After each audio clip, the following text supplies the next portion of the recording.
Hello, thank you for joining us today.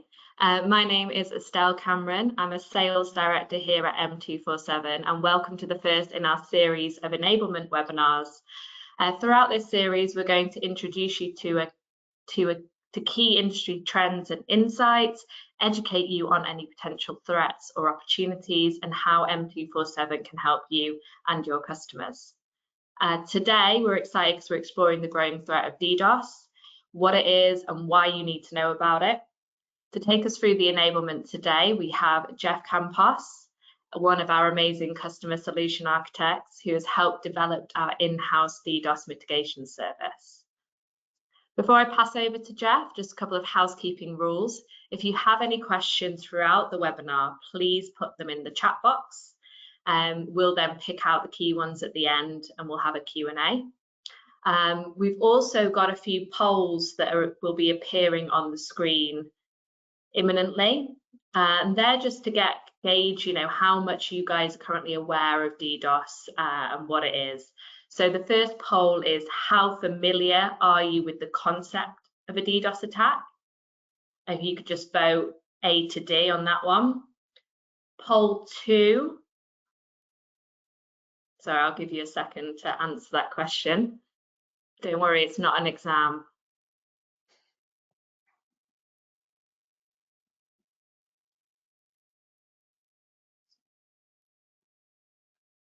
Okay, great. Moving on to poll 2. Has your organization ever been targeted by a DDoS attack?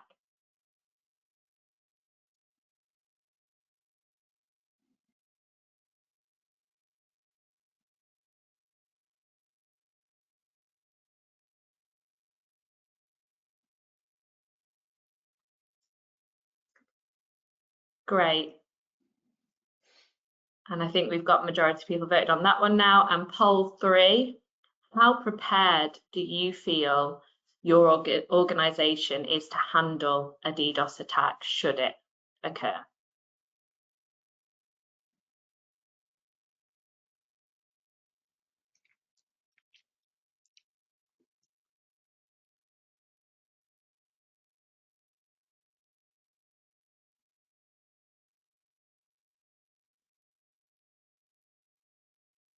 Great. So thanks for completing those polls. Now, Jeff, over to you. Lovely, thank you very much. We have a slide for you here, Estelle. Do you want to talk through that? Yes. So yeah, as I mentioned, sales director M247. I've been working in the industry for over 11 years now, having been at the company since 2017. For me, working with partners, my passion's all around building those relationships and empowering their growth, helping them succeed together. Thank you very much. I am Jeff Campos. I work in the technical pre-sales team here at M247. I've been floating around the technology industry for decades.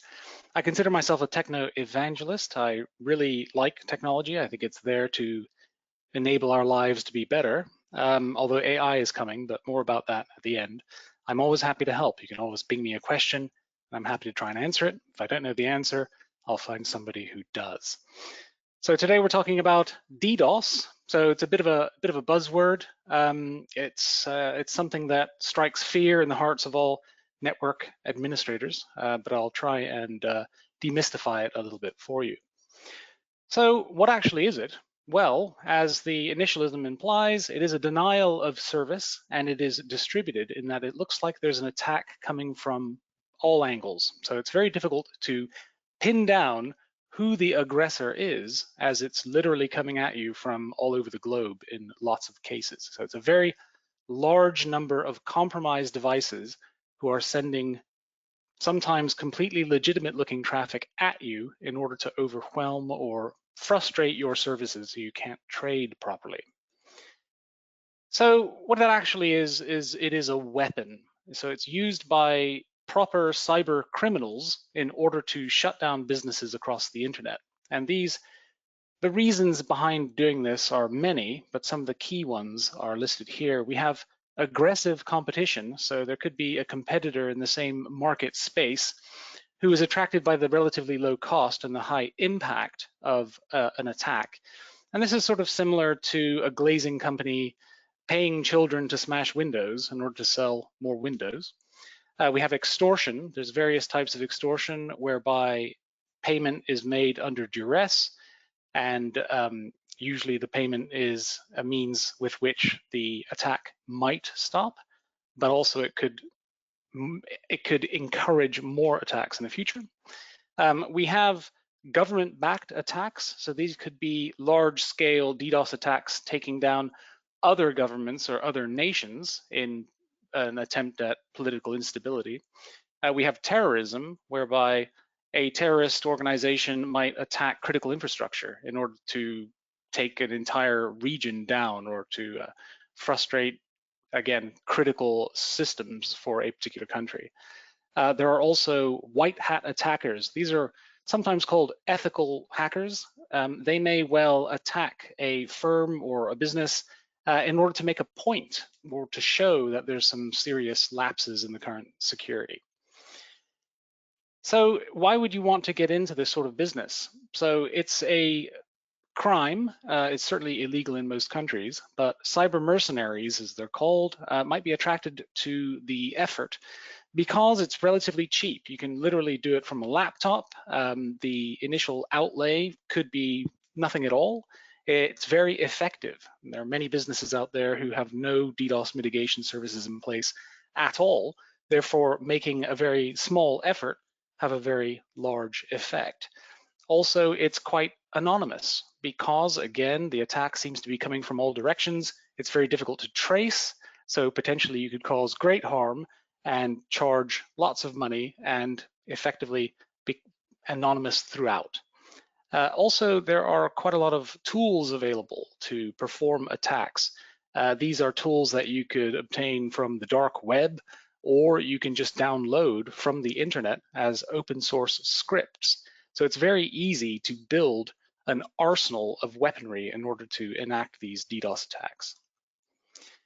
But what's the benefit for the person paying for the attack? So typically the attack motivation is not coming from the cyber mercenaries themselves. Instead, there is an entity paying for the attack, and again, it's attractive to them because they're able to pay relatively small amounts of money, and it could potentially have a very large effect, potentially on their competitors. Again, detection is very difficult. It's very anonymous. The payment terms and means, now that we have cryptocurrency and blockchain, potentially can be quite untraceable, and you can tailor the sort of attack that you would like at a particular time with a particular technology for a particular effect. So ultimately, it's a big bang for the buck. And so how is it actually happening? I mean, it is a tool, it is an attack, but how is it happening? What is it using? And generally, this is owing to the way in which the internet works. So the internet works now as it mostly did then, in that it's highly connected. We have a lot of connections, a lot of cables, a lot of networks, all interconnected, and they're connected in a standard. So there's a set of standards that dictates the way in which networks connect together.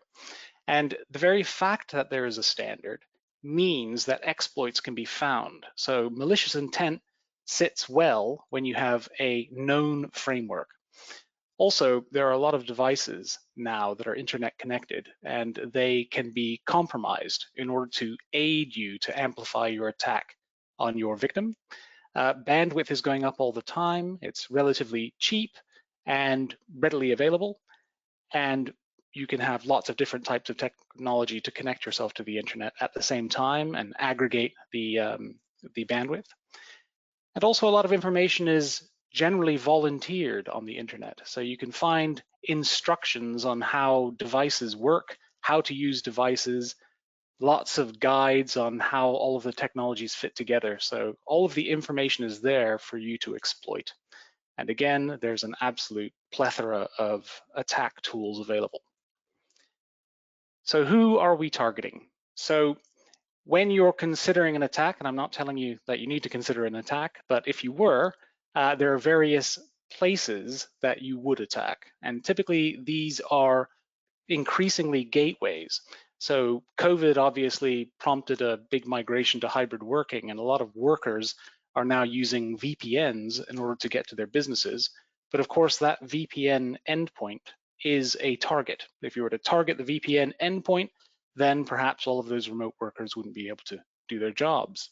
Similarly, in today's connected world of SaaS products, there are a lot of APIs. So APIs are like gateways to applications or ways in which you can communicate between two applications.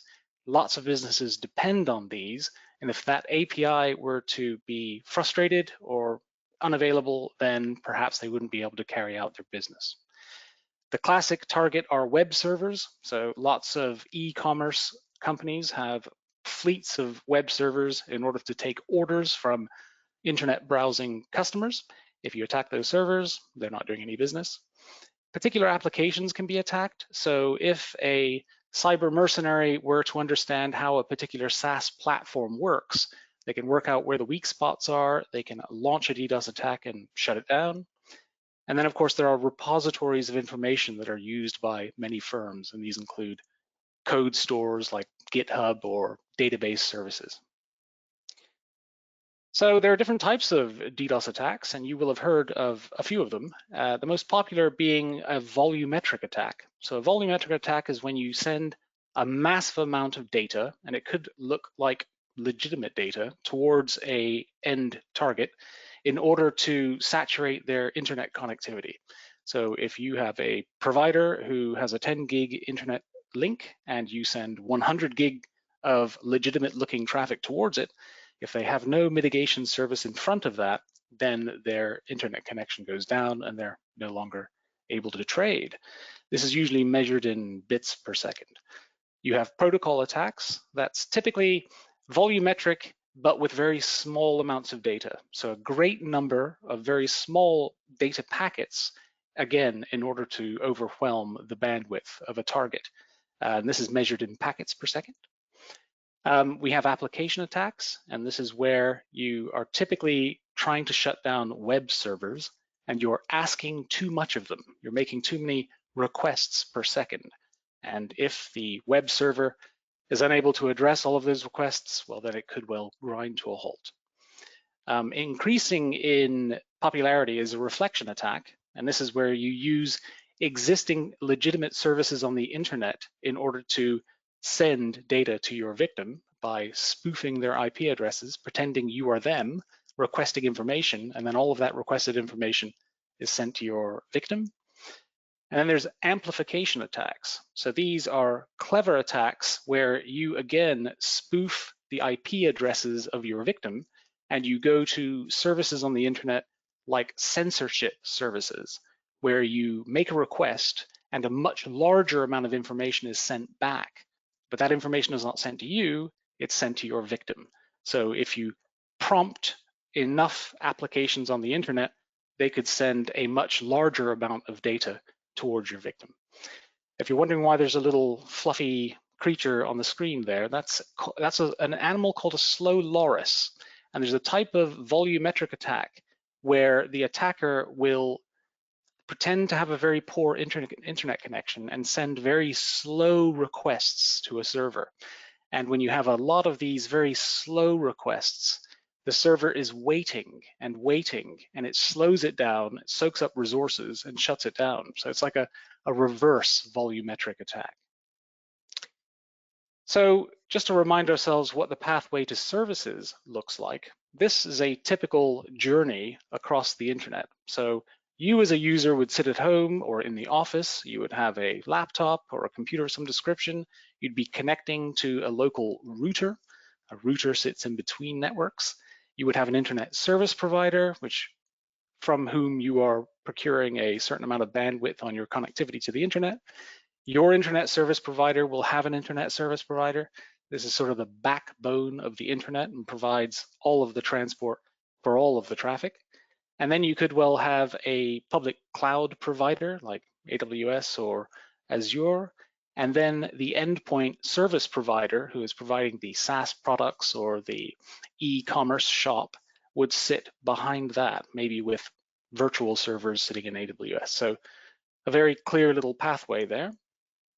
And this pathway in terms of IP addresses might look something like this. You have your end user devices. They could be laptops, they could be tablets, they could be refrigerators. They will all have IP addresses that are addressable on the internet. They could be in different countries, they could be IPv4, IPv6, and then the provider, or victim as we'll call them, will also have IP addresses that are reachable by all of these devices, and they will also have a DNS name. So in this example, we have the onlineprovider.com. So what we're talking about here is a botnet. So you will have heard of this phrase. It's effectively a large number of compromised devices all over the internet. So they could be any kind of device. As long as it's internet connected, then a cyber criminal may well log into those devices, particularly if they're still using their default usernames and passwords, and then control those devices. So this is the botnet or zombie element. You have an entire fleet of internet connected devices in people's homes and offices, and then you operate a command and control center where you can specify the IP address of your target, instruct all of these devices to send a small amount of data towards that target, a small amount of data that's not noticeable by the owner of those devices, and then in aggregate, you have a massive tidal wave of data that could well shut down that target. So to create the botnet, of course, you would need to compromise these devices. So how do we do that? We could send malicious software as email attachments and just send that email out and hope there's a few people who can click them. You could know the target devices, how to log into them. Maybe they have a backdoor, maybe they have default passwords, or you could just buy a load of devices and simply install them around the internet as your little sentries. Or you could use existing legitimate services on the internet like DNS servers and effectively trick those legitimate services to send malicious traffic towards your victim. So the entire endeavor of DDoS attacks is very multi-purpose. So in this diagram, you can see on the left-hand side, we have the initially compromised devices. So this would be home PCs, laptops running software that are either directly compromised or help the attacker compromise devices on the internet. And this could be spam, it could be little programs that are running, it could be just brute force, learning what the password is to try and get in. Then you have the botnet in the middle, and this is indicating the sort of number of devices in each botnet. So you have famous botnets like Mariposa at the top, which had in excess of 12 million compromised devices. And then you get much smaller ones like Mirai, which started out at about 100,000 devices. But again, in aggregate, we have a huge amount of force that can be exerted on the target end user. And lots of other exploits can also be used. So you could have exfiltration attempts. This is where you take down the front of the defenses of your target in order to extract information for blackmail or for sale. You have just a wave of data in order just to take the services down. You have additional software that can be sent, like Trojans. So a whole host of attack techniques, but ultimately everything comes from compromised devices. So basically you're trying to overwhelm the services of your target. And that always looks like there are too many requests coming in, we're gonna have to shut down, we're waiting too long, we're unable to serve legitimate customers, our CPUs cannot handle the strain, they're overheating and they're dropping traffic, or a surgical strike comes in whereby a aspect or a key component of your defense infrastructure is taken down, compromising general security. Or you could have something like a mole, which is software that has been running and was installed inside the target network, and that is timed to take down certain defenses in order to make the DDoS attack more successful. So it is a growing problem. We have seen nearly an exponential rise in most types of DDoS attack globally. There are some outliers. There are some really large ones in 2017 and 2018, which still haven't been rivaled. But generally speaking, across all sectors, retail, entertainment, financial in particular, we've seen an incredible rise just in the last 5 years on general DDoS attacks. And these are always helped by the general growth of the internet. So we've seen bandwidths increase and the cost decrease. So the number of high bandwidth connections to the internet has risen. That empowers compromised devices to send more data, and at the same time, it allows for the need for greater DDoS attacks on larger bandwidths coming into the target businesses. The number of attacks are increasing, and they're getting much more clever and harder to detect and harder to mitigate. We obviously have a much greater number of internet connected devices. So, we have smart speakers and smart light bulbs, and all of these things are connected to the internet and potentially can be exploited for DDoS. Standards are always improving, and standards are also always getting more transparent. So the clever cyber attacker will learn how these systems work in order to find the exploits. And of course, everything connected to the internet is getting more critical. Businesses cannot live without an internet connection in greater numbers. So at M247, we use a technology called Carrero, and we managed to get some statistics from them in terms of mitigating DDoS attacks. And as you can see here, quite a high degree of attacks are for a very short period of time. So if you do have a mitigation system in place, then potentially it doesn't take much investment in order to withstand a short period of attack. However, the duration of DDoS attacks is increasing, and we're seeing a gradual rise of attacks that are lasting for days. So if you're running a mitigation service, then perhaps the fact that you're mitigating is costing you more money than you can bear, and then you have to make some serious compromises. So moving on to mitigation, what is it exactly we can do? So we know that a DDoS attack is a huge amount of traffic in most instances coming towards your resources where you have a limited amount of bandwidth and a limited capacity to withstand a large amount of data. What is it you can actually do? So I've mentioned compromises, and there are compromises to be made here. So you have to think, what is it, and is it worth investing our money in the off chance that we might be attacked? So you must consider that it does look like normal traffic typically. The attack traffic that's coming in, it's very difficult to discern whether or not that is attack traffic in the first place. You need quite a lot of expertise in order to ascertain what the attack traffic is. It could well be a massive volume, so you may buy an on-premises mitigation device, but it is incapable of withstanding over a certain threshold of traffic. You have to think about how much you're spending here and what your overall risk is. So how long could you withstand total internet outage? Is it hours? Is it days? How much does it cost to mitigate against what you perceive to be potentially a destructive amount of traffic?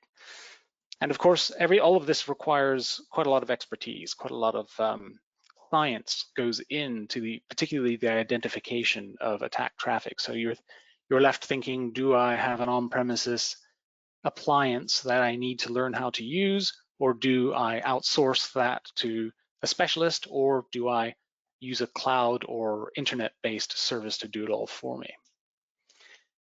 And there are a lot of businesses who provide very high-level defense systems against DDoS in particular. So these are some of the big names where you will find very expensive mitigation services, but some of them have proven track records where they have been able to rebuff hundreds, if not thousands of gigabytes of attack traffic at a time.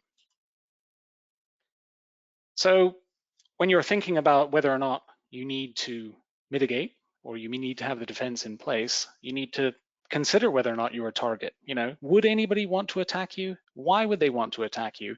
And most importantly, how would they get paid to do that? So, you know, it depends on what business you're in, what the landscape looks like, but generally speaking, anybody could be attacked with a DDoS. It's always a good idea to have a cybersecurity review. You would need to have a look at exactly how you are defending yourself against a wide variety of threats. So you need to know exactly how you're vulnerable and where you're vulnerable, and whether or not you, through changing the way in which your infrastructure is arranged, could you mitigate such an attack yourselves? How long can you withstand being attacked? How long can you survive an outage on your internet connection? And do you have any resilience at all? Do you have a DR plan? Do you have another set of IP addresses? Is there somewhere else you can go? How resilient are you in general? So if you are regularly being attacked with DDoS, how could you adapt to that? And of course, you know, how much budget do you have to spend on a mitigation technique, and how high up can you go? So when thinking about implementing mitigation, you have to think about where that mitigation would sit. So again, if we look at the pathway to services, if you are the service provider, then you could well have services with a public cloud provider, and you may think that a mitigation would be fine if you just had it on premises. So you may have a head-end office or data center. You may have your, which has a very large bandwidth to the internet. You could place DDoS scrubbing boxes at that facility, and then downstream where you have your internal assets, your internet-facing internal assets, you may have only legitimate traffic coming to those devices. So you're less likely to be overwhelmed by a huge amount of redundant traffic. That's if you have a data center front end with a very large amount of bandwidth. Then you could have a mitigation service from a cloud provider, for instance. So you could go to AWS or Azure, who both have very mature, very powerful DDoS mitigation services. You can pay them. The problem there, of course, is if you're attacked in the middle of the night and your DDoS mitigation service is running nicely and all the malicious traffic is being dropped, it still costs you, and it could cost you per packet dropped or processed. So in the middle of the night, that could be happening for a couple of hours, and then in the morning, you check your billing and you have a humongous bill to pay in order to defend yourself with that service. And then you have probably the best option, which is a mitigation service with a major transit provider.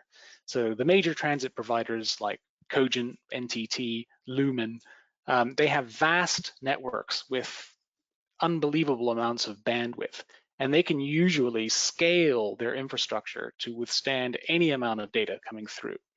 But that data would normally be passed straight through their services directly to you and overwhelm you.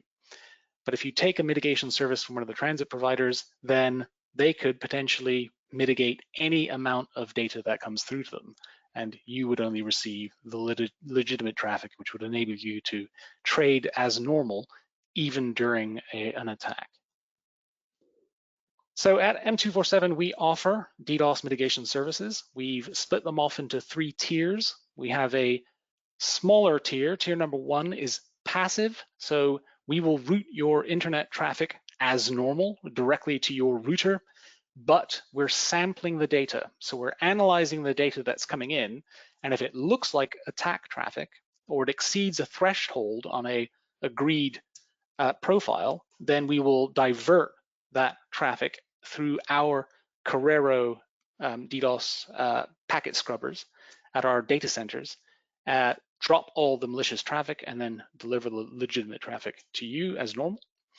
And then we have tier 2, where your traffic is always routed through our scrubbing devices. So it has a much faster response time. It'll instantly kick in and prevent any of the attack traffic getting through to your end servers. And then we have tier 3. If you have if you want to be protected against anything beyond 10 gigabits, then we would have your IP address traffic processed by one of our major backbone transit providers, NTT, and they have a unlimited scale for the amount of traffic that they could mitigate for you.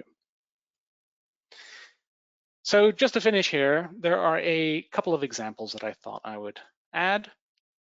So the first ever properly recorded DDoS attack was in 1996. So this was against an American internet service provider called Panix, who are still trading, and they were attacked with a SYN flood. So you may have heard that term, SYN flood. This simply refers to the way in which the handshake works for data that's sent and received across the internet.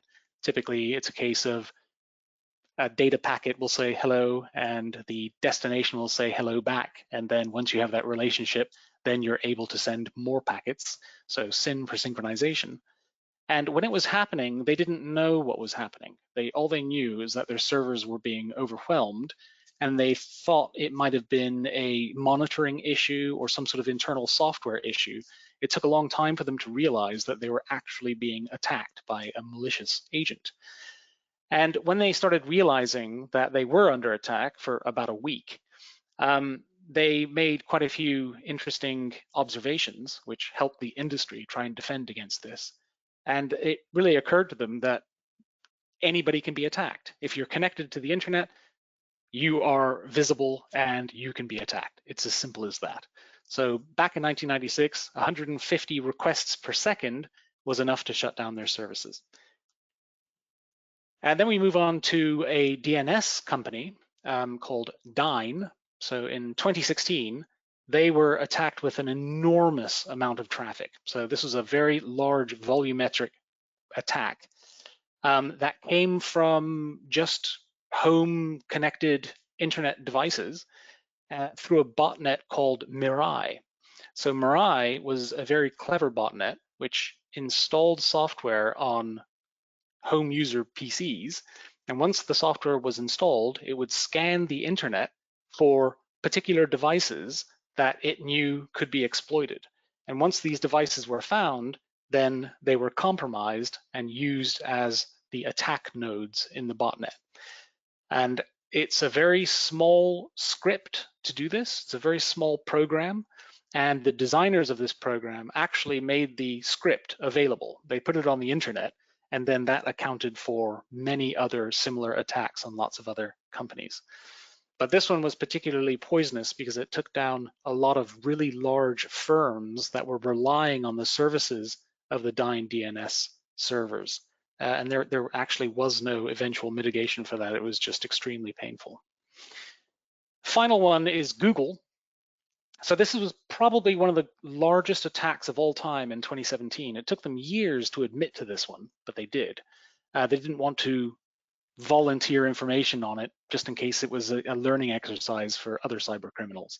But it was a massive volumetric attack of 2.5 terabits per second, and it was 167 million packets per second. So it was so much data that backbone transit providers wouldn't have been able to mitigate it. However, Google being Google had the capacity and they had the speed of building out their infrastructure to scale.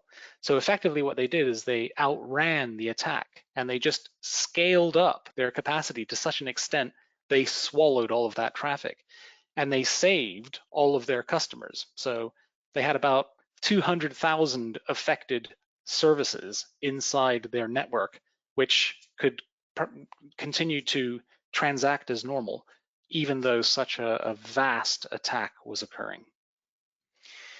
So just to step into the future, we have the Internet of Things. You will have heard of IoT. You know that everything needs to be connected to the internet. It just has to be. We have IPv6, which is a new IP numbering convention whereby there are effectively unlimited number of IP addresses. And what that allows manufacturers to do is have the components inside their devices individually addressable with IP addresses. So you could have a refrigerator with 10,000 components and each one has an IP address. This just enlarges the attack surface generally across the internet. Often IoT devices have very little security built in because they have they're very small compute capability. Often they are set in stone. They cannot be upgraded. The firmware cannot be upgraded. So if there is a flaw in the security, then perhaps thousands or hundreds of thousands of devices across the internet can now be compromised and used in a botnet.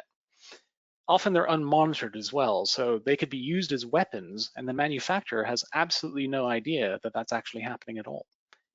And because all of these devices are exactly the same, then it just makes it easier to compromise because it's completely homogeneous.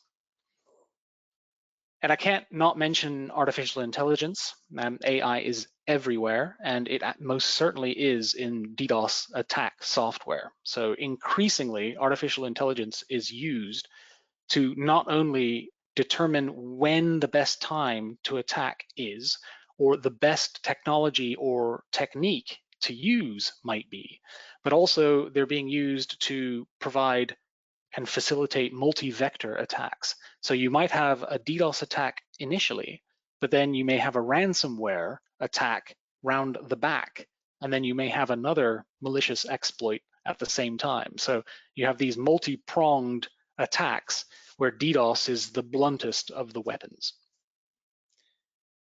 And just to finish up, a few reasons why you might want to work with M247. So besides being a fantastic company, we also have quite a significant global reach. We have over 100 points of presence around the globe. We're in a lot of major cities in most of the continents, and we're able to offer local services and also offer a backbone service. Our solutions are quite comprehensive. We have a very wide portfolio of products that we can offer, and we can be bespoke and flexible where needed. We're 24/7. We're very reliable. You can always contact us. We have a Manchester-based NOC for the support of our services. We have an enormous amount of expertise in-house. We have cloud teams, connectivity teams, voice teams. We can find the expert for you depending on the solution that you need or the problem that you're having. And we absolutely are customer-centric, and we have a Trustpilot score of 4.69, I think. So we're climbing up there. 5 is absolutely where we're aiming. And we have a lot of success stories here. We have a lot of very big, happy customers where we provide an absolute wide range of products too.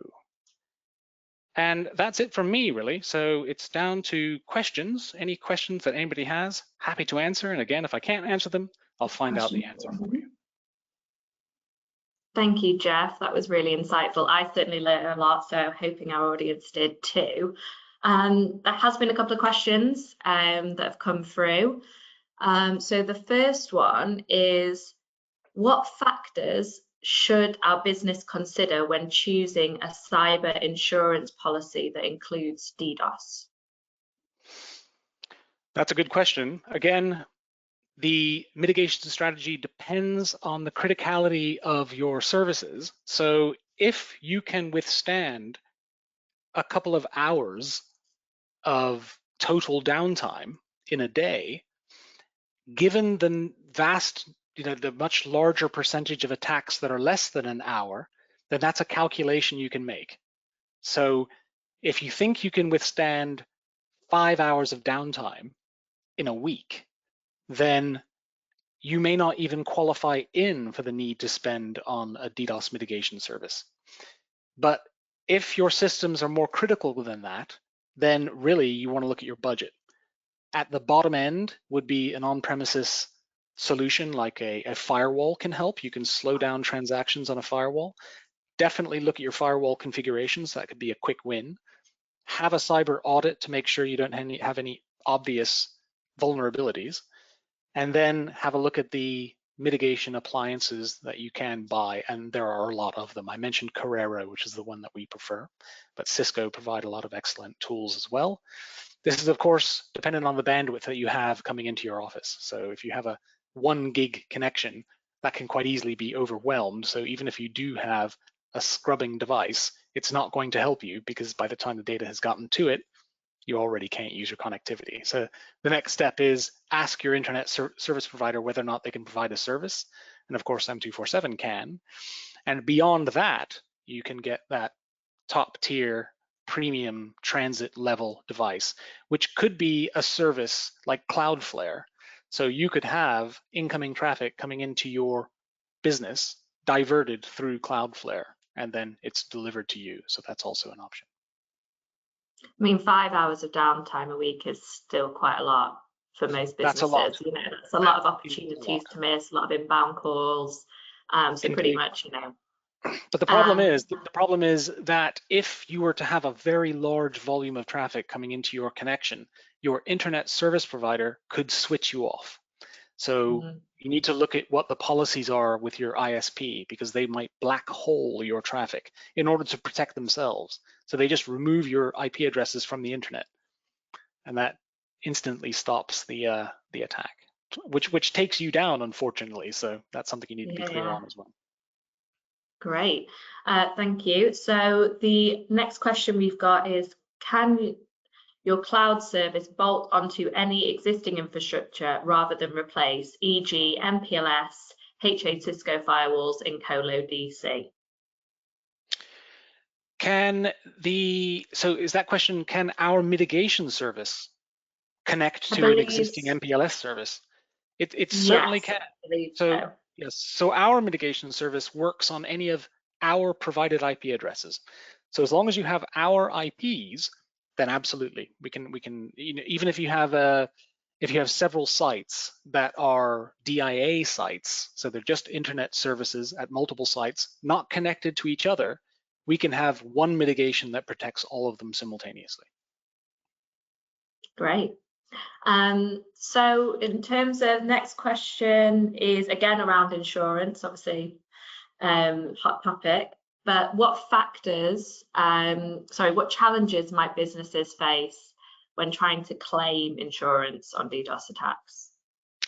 Because I know you mentioned it can look like normal traffic, so it's how do you claim against that? That is a good question. Usually you would want to be very transparent with the mitigation service that you have contracted with your insurance provider. So they know what the options are, and you simply need to articulate how your service works and what it is protecting and what its capacity is. And that affects the insurance judgment. But you must have something in place. And whatever you do have in place needs to be appropriate and commensurate. Otherwise, you know, it won't help you in terms of insurance. That's a tricky one, but it depends on the insurance provider. Yeah. Okay, great. I think we've got a couple of polls, haven't we, that we're just going to pop up on the screen while we're doing the next question. So another question that's come in is around, so how can companies balance the need for robust security with the flexibility to adapt to new threats as and when they emerge?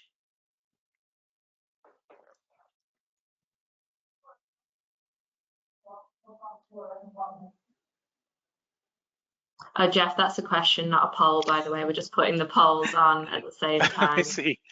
Sorry, I thought you were really considering the answer there. Sorry, can you read it again? I think I missed part of it. Yeah, no problem. So it's around how can companies balance the need for robust security, but also have the flexibility to adapt to new threats as they emerge?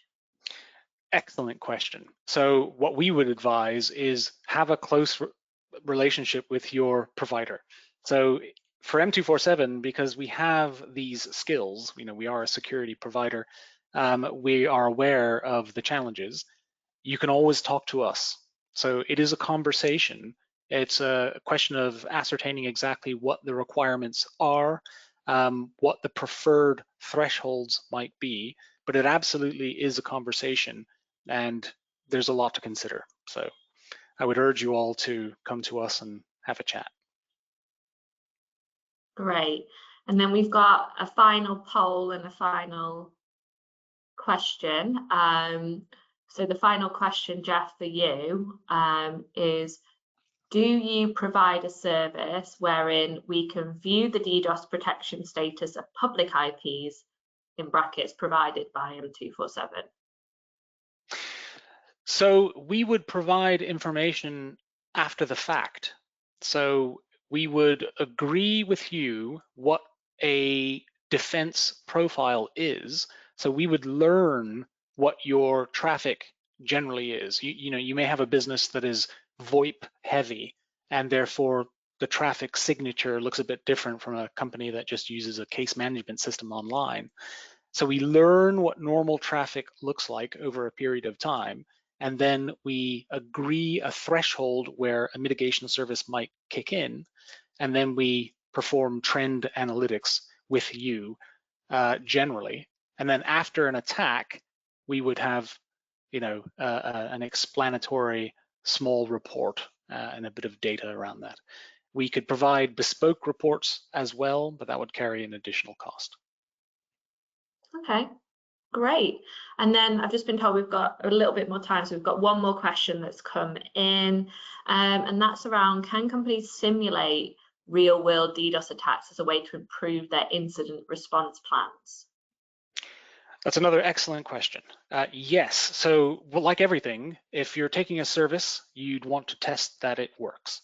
So there are a lot of firms out there on the internet who will attack you legally. So one of the better ones is called Ixia. And if you go to Ixia, you can sign a contract, and they will talk to your internet service providers, they will talk to your vendors, they have a good close relationship with the public cloud providers like Azure and AWS, and then they will launch an attack against your mitigation service and then give you a very detailed report on exactly how effective it was. So yes, you can test. You can test yourself to a limited extent. As I said, there are a lot of scripts out there on the internet that you can use. There are tools built into operating systems that you could use to get a good idea of exactly how many packets you can send to an endpoint. So there are lots of ways to test, but if you can, absolutely the best thing to do is to conduct a test. Yeah. Okay, great. And we've just had one more that's come in, sorry. Obviously, it's great that people are asking so many questions. If we can't anticipate how much traffic will hit on the network, then how will this tool filter genuine traffic and pass? Okay, so I mean, you can never know how much traffic or even what type of attack you're undergoing should you be attacked. So that's difficult to know. What we can go on is the general statistics. So we've had to mitigate several attacks. We've worked with our customers and we've helped them get around quite sizable DDoS attacks. But of course, you don't know. It may be just a few megabits beyond your current bandwidth, or it could be more bandwidth than your internet service provider could handle. So really, you need to work out what the odds are on the known attacks in your area, in your business sector. You have to go by the averages ultimately. But you can always over provision. So lots of companies over provision in that they have more capacity in terms of an internet connection than they require, or they have a bigger set of DDoS mitigation services in place. Tricky one. Yeah, But and it's a conversation.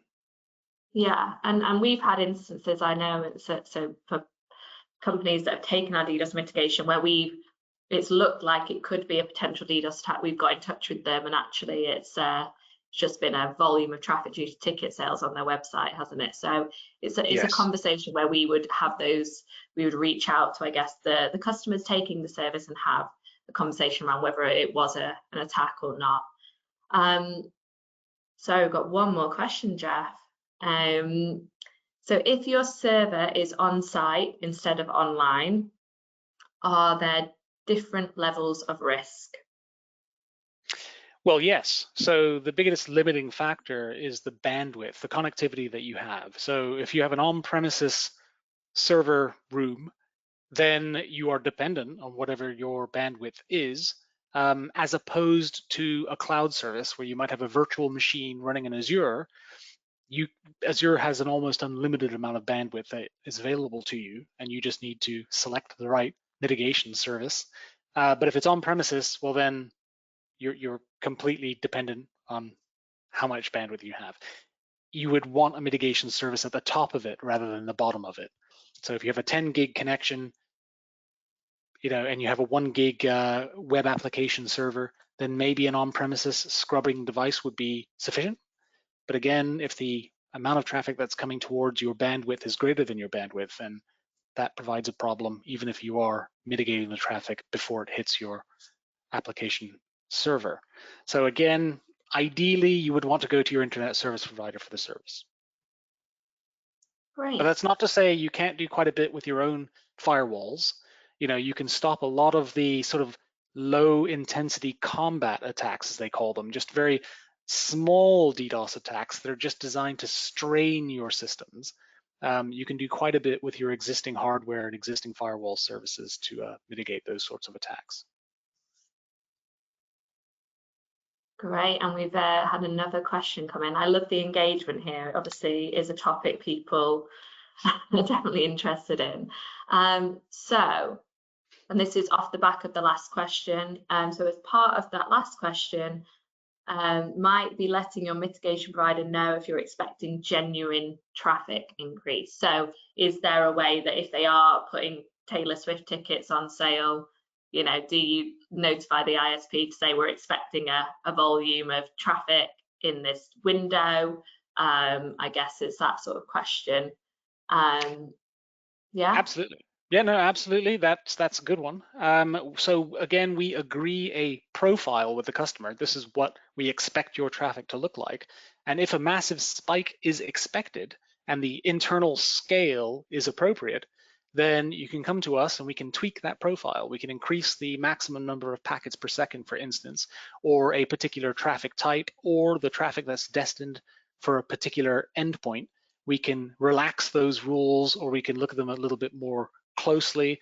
But again, the more we know about the data and the trends and the schedule of throughout the year, then the better able we are to correctly scrub the traffic and not accidentally drop legitimate traffic, which will always happen. A small amount of legitimate traffic will be dropped whenever you're sort of scrubbing and analyzing the packets. But to keep that to an absolute bare minimum, the more information that's communicated to us on the traffic, the better.